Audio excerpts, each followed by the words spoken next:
break, but an unveiling. A sense that what I'd been experiencing wasn't just personal misalignment, but something broader, cultural, a slow vanishing of presence. She carries on, talking about in the sort of world of pornography, there's no need for conversation, no effort, no curiosity, no reciprocity.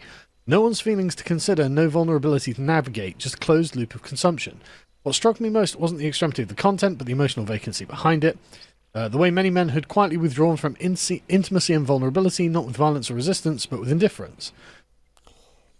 Here's the thing, it's like, why are you going to get mad at men for opting out of dating and opting out of this sort of sphere when it doesn't benefit them? They are opting out with indifference because you cost extra money on top of bills, on top of rent, on top of, I mean, people probably don't even pay rent these days because, rent's so high. But on top of groceries, on top of everything else, they want a man to pay for them. And it's just too much cost for an average guy these days. And a lot of these high paying jobs are taken up by women nowadays. A lot of jobs are taken up by women as well, foreigners, and that sort of thing. And you can't expect all men to have jobs and have high paying jobs when a bunch of foreigners, a bunch of women are taking the positions that men once had. You wanted these foreigners to come over and work. You want these women to come and work now. And now average men aren't working these jobs and therefore they can't provide for a family.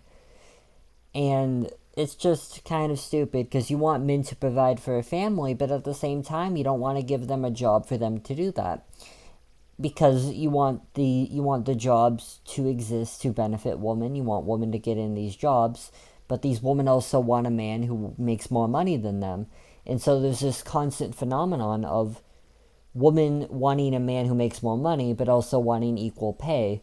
And so, we got to make this man earn less so that he's equal to a woman. But then you also have to have it so that the man earns more so that the woman can have that man she desires. It's just a hypocritical, nonsensical position. And these feminists are kind of upset that they're getting replaced by men just sitting at home on their computers watching, like, sexual content because honestly it's free and it offers more than, they do.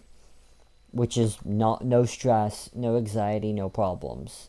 Just the pleasure. And none of the cost.